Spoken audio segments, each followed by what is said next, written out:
Welcome to Unit 6 Overview. Now this video is going to be a little bit longer than normal because it's going to discuss what we are going to expect from you for this unit. And it is going to be a little bit different unit compared to others, so we want to make sure it's clear about what's expected from you and then how we're going to go about learning the unit on probability. Now first and foremost, we want to make sure it's clear that we are not going to worry about calculating probability in this unit. Calculating probability will be covered in Algebra 2 Trig, do not worry. But what we've found is that we have students that struggle a lot in trying to read a question and understand what kind of question is it and what is the question asking. So we've decided to take this unit in Algebra 1 and break it down and get a better foundation by looking at a question and labeling it and categorizing it so that we can better approach it. Okay, so how are we going to do that? Well, it is going to be different than in the past, so pay close attention.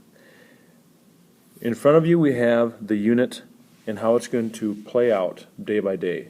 We will start with a pretest on the first day of the unit.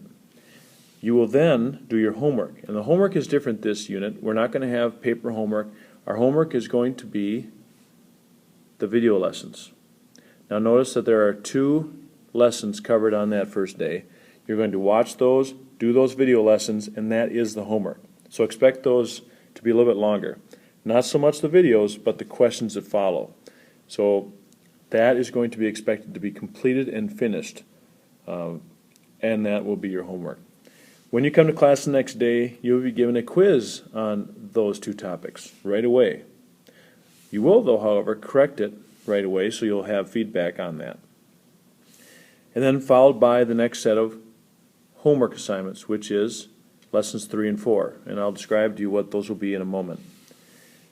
Again, followed by the next day you'll have a quiz, and you'll get that corrected, and then you'll take care of your last video lesson on lesson 5. Then we will take a quiz on that one topic, you'll review, and then you'll finish with a unit test like normal. And that will lead us right into finals. Now we do need to clarify to you what those quizzes and tests will look like, and we're going to change the look of those as well. So here I have an example of what a unit or a quiz or test would look like. There'll be categories, and then you will have boxes to check. So what you'll have is a question laid out right here, and when you read that question you'll have to decide and categorize it.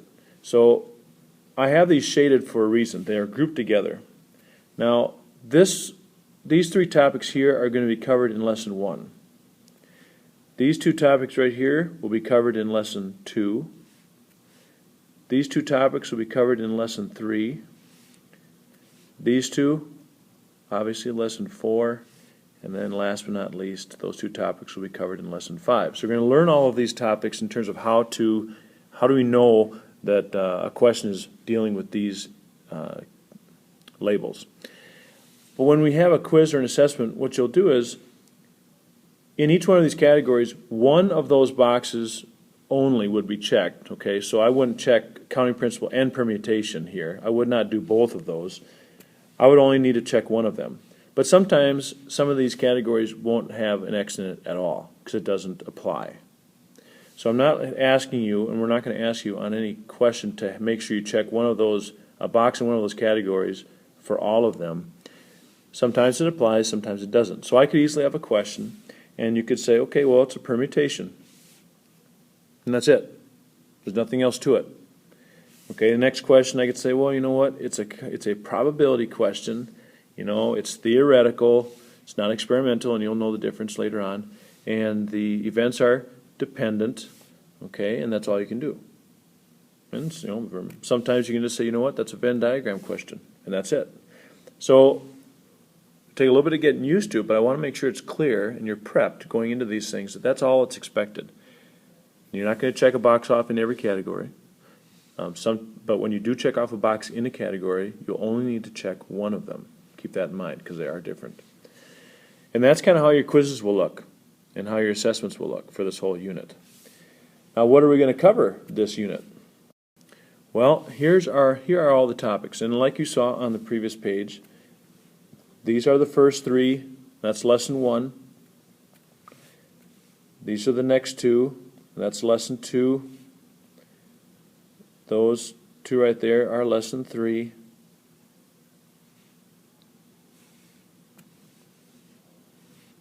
And then we have exclusive and inclusive, that's lesson 4. And then Venn diagram conditionals is lesson 5. Now this sheet you're looking at is a reference sheet. You'll be given this sheet. You can write on this sheet and add more things. They can be used on all assessments. What we're trying to do here is show you how you can distinguish between each one.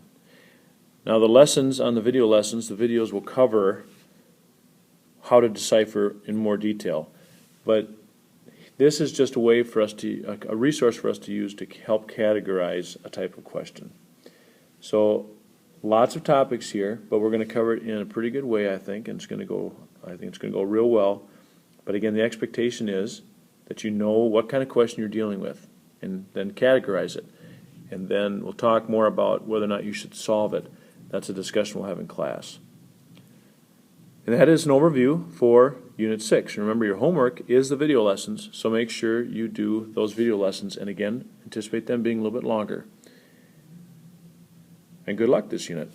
This ends Unit 6 overview.